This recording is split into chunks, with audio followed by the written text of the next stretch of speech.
Troisième masterclass, comment créer la cohésion, comment créer l'adhésion. Je préfère d'ailleurs ce terme adhésion. Créer l'adhésion, ce n'est pas jouer copain-copain avec ses subordonnés ou ses collaborateurs. C'est vraiment une démarche volontariste de la part du chef, de vouloir faire adhérer ses collaborateurs à son idée, au DPIF dont j'ai déjà parlé, à la direction et à l'objectif à atteindre et à la façon de faire. La vraie difficulté, c'est de souder les individualités qui sont mises sous votre responsabilité. Comme le disait Paul Valéry, un chef, c'est quelqu'un qui a besoin des autres. Et sans les autres, il n'est rien. Alors comment obtient-on l'adhésion? Je crois qu'on obtient l'adhésion, tout d'abord, en connaissant ses collaborateurs. Et en les connaissant par leur nom, par leur prénom, en connaissant qui ils sont, ce qu'ils ont pu faire avant, d'où ils viennent. Certains vont me dire, mais est-ce que c'est pas un peu intrusif dans la vie privée des gens? Oui, mais sinon on ne travaille pas ensemble. Ou alors on reste séparés par une espèce de muraille invisible qui empêche cette vraie connaissance les uns des autres. Mais pour ça, le chef doit d'abord se présenter, dire qui il est, ce qu'il a fait, quelles sont ses motivations, qui il est même en parlant de sa famille, même en parlant de son passé, de ses objectifs. Quand on est jeune officier, on nous apprend à rédiger un carnet de chef de section, c'est-à-dire en fait une section, c'est 20 à 30 hommes, et au départ, quand on arrive, on ne les connaît pas, ces 20 ou 30 hommes. Et pour bien les connaître, eh bien, on va marquer dans son carnet de chef de section X, avec son prénom et son nom, sa date de naissance, d'où il vient, s'il a encore ses parents ou pas ses parents, s'il a des frères et sœurs, enfin des détails de la vie quotidienne, mais qui permettent de bien connaître ses subordonnés ou ses collaborateurs. Alors je sais que dans la vie civile, c'est un peu différent, mais le principe reste le même. C'est quand même connaître les gens qu'on a sous sa responsabilité. Alors c'est vrai que dans l'armée, pour connaître les noms, on mettait des bandes patronymiques avec le nom qui permet de savoir. Bon, mais dans les forces spéciales dans lesquelles j'ai servi il y a quelques années, on ne met plus de nom et plus de grade. Et donc en fait, on se connaît différemment, mais on sait très bien qui est qui, et on s'appelle en général par des pseudonymes. Mais le chef, en général, doit connaître le nom et le prénom, malgré les pseudos et malgré l'absence de visibilité d'un grade ou d'un nom. C'est essentiel. Alors bien sûr, pour obtenir l'adhésion, il n'y a pas de formule magique. Il y a quelques principes de base. J'ai parlé de la connaissance mutuelle. Je vais également dire que les subordonnés connaissent les intentions du chef. J'ai déjà parlé du DPIF dans l'art du commandement, donc la direction, le point à atteindre, l'itinéraire et la formation.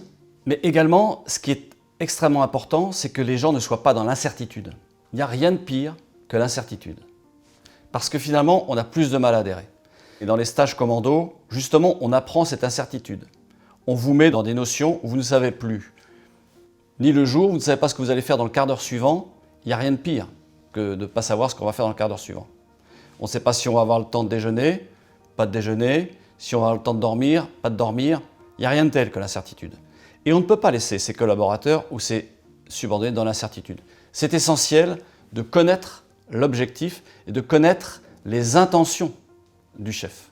Sinon, personne n'adhère, parce que personne ne sait où il va. Et il n'y a rien de pire que cela. Alors dans les forces spéciales, on fait toujours une revue avant action. C'est-à-dire qu'avant de partir en opération, avant de partir en mission, chacun va dérouler la mission en fonction du rôle de chacun. Alors en général, on se met autour de ce qu'on appelle une caisse à sable, c'est-à-dire en fait c'est une vraie caisse avec du vrai sable dans laquelle on va décrire, modeler le terrain, sur lequel on va mettre les différentes implantations des choses qu'on va devoir attaquer ou observer et sur lesquelles on va devoir renseigner ou au contraire détruire. Et ça, chacun va jouer son rôle. C'est-à-dire que le chef donnera les ordres, le tireur d'élite ira se placer là, celui qui va observer va se mettre à un autre endroit. Chacun va jouer son rôle devant les autres. Donc il y a une totale transparence, il y a une totale mise en confiance de ce que font les uns ou les autres. Et il n'y a plus cette incertitude, puisque chacun sait ce que fait l'autre, son voisin, l'homme qui va être à 200 mètres ou 300 mètres de lui, voire à plusieurs kilomètres. C'est absolument essentiel, cette revue avant action. L'efficacité de l'ensemble dépend de ça, dépend justement de cette connaissance des intentions, connaissance des modes d'action, connaissance des objectifs et des pointes à atteindre. Bien sûr, pourquoi est-ce que l'on fait ça? Pour obtenir l'adhésion, je l'ai dit, mais surtout pour éviter au chef d'être totalement submergé. Parce que le chef ne peut pas tout faire, je l'ai déjà dit.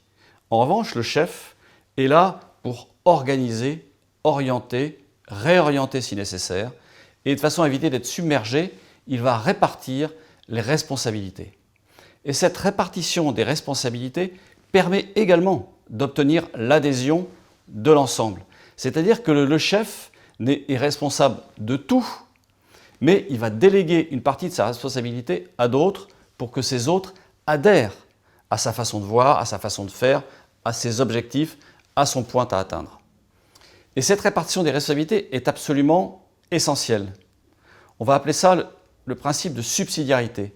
C'est-à-dire que chacun va jouer à son niveau, avec le niveau de responsabilité qu'est le sien, et il sera responsable vis-à-vis de son propre chef. Mais ça, c'est valable pour toute la chaîne. Même quand on est au plus bas, on a sa part de responsabilité parce que si on ne remplit pas le rôle qui est le sien, eh bien l'ensemble risque de flancher, l'ensemble risque d'échouer.